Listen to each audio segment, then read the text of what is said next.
నమస్తే friends, this is your Krupakar. Present ఇండియాలో వింటున్న ఒకే ఒక్క పదం డీలిమిటేషన్. అసలు డీలిమిటేషన్ అంటే ఏమిటి? భారతదేశంలో జనాభా గణాంకాల ప్రకారంగా అసెంబ్లీ సీట్లను కానీ పార్లమెంట్ సీట్లను కానీ పెంచే ప్రక్రియనే డీలిమిటేషన్ అంటారు. అయితే ప్రస్తుతం ఉన్న పార్లమెంట్ల సీట్లు 543 సీట్లు ఉన్నాయి.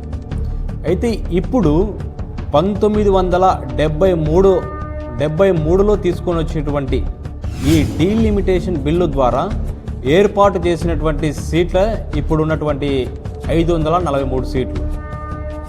ఏ జనాభా గణాంకాల ప్రకారంగా ఈ 543 సీట్లు ఏర్పాటు చేశారంటే 1971లో ఉన్నటువంటి పాపులేషన్ సెన్సస్ ప్రకారంగా ప్రెసెంట్ ఉన్న 543 సీట్లను ఏర్పాటు చేయడం జరిగింది.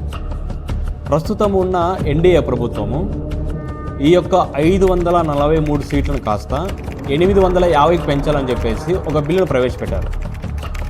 ఏ జనాభా లెక్కల ఆధారంగా అంటే 2011 సెన్సస్ ప్రకారంగా ఈ యొక్క 850 సీట్లను పెంచితే రాష్ట్రాలకు వచ్చేసి 815 సీట్లు, కేంద్ర పాలిత ప్రాంతాలకు అంటే యూనియన్ టెరిటరీస్కి 35 సీట్లను ఒక్కొక్క విధంగా ఈ విధంగా ఏర్పాటు చేయాలని చెప్పేసి డీలిమిటేషన్ బిల్లుని వాళ్ళు ప్రవేశపెట్టారు.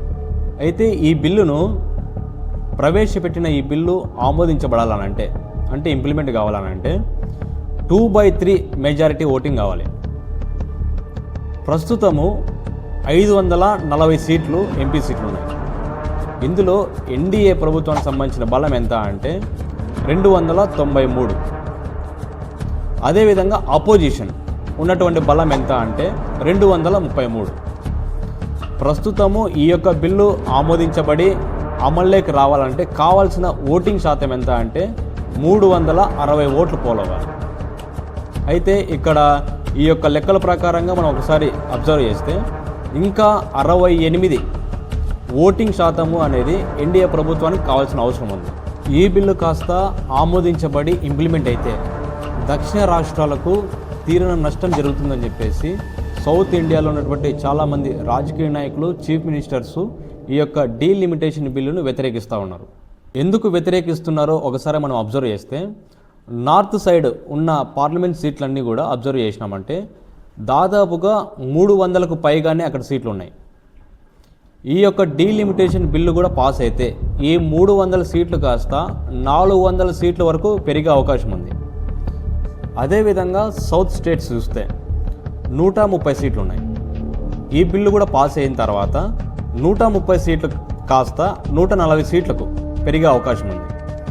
ప్రెసెంట్ ఇక్కడ ఉన్నటువంటి నాయకులందరూ కూడా ఎందుకు వ్యతిరేకిస్తున్నారు ఒకసారి మనం అబ్జర్వ్ చేయాలి. నార్త్ స్టేట్స్ ఏమో 300 సీట్ల నుంచి 400 సీట్లు పెరుగుతూ ఉన్నాయి. సౌత్ స్టేట్స్ ఏమో 130 సీట్లు కాస్త 140 సీట్లు పెరుగుతూ ఉన్నాయి.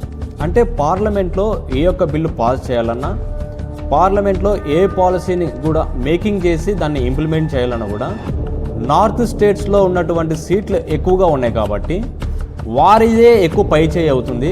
వారు కాస్త మనల్ని డామినేట్ చేస్తారని చెప్పేసి తెలుగు రాష్ట్రాల్లో ఉన్నటువంటి సీఎంలందరూ కూడా చాలామంది, సౌత్ స్టేట్స్ ఉన్నటువంటి సీఎంలందరూ కూడా చాలామంది దీన్ని వ్యతిరేకిస్తూ ఉన్నారు. ఒకవేళ ఈ యొక్క డీలిమిటేషన్ బిల్లు కాస్త ఆమోదించబడి ఇంప్లిమెంట్ అయితే ఏ రాష్ట్రాల్లో ఎన్ని సీట్లు పెరిగే అవకాశం ఉందో ఒకసారి మనం అబ్జర్వ్ చేద్దాం. ముఖ్యంగా ఆంధ్రప్రదేశ్ రాష్ట్రంలో ప్రస్తుతం ఉన్న సీట్లు 25. ఈ బిల్లు కాస్త ఇంప్లిమెంట్ అయితే ఈ స్థానాలు కాస్త 38కి చేరుతాయి.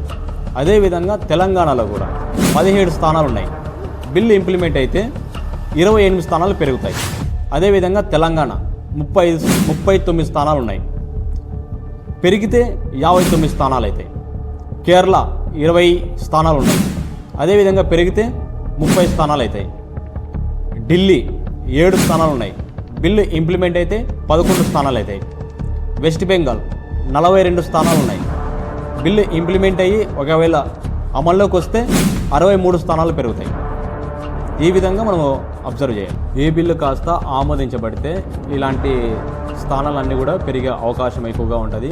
సో ఈ యొక్క డీలిమిటేషన్ బిల్లు ద్వారా మీ యొక్క అభిప్రాయాన్ని కూడా కామెంట్ ద్వారా తెలియజేయండి. Thank you for watching.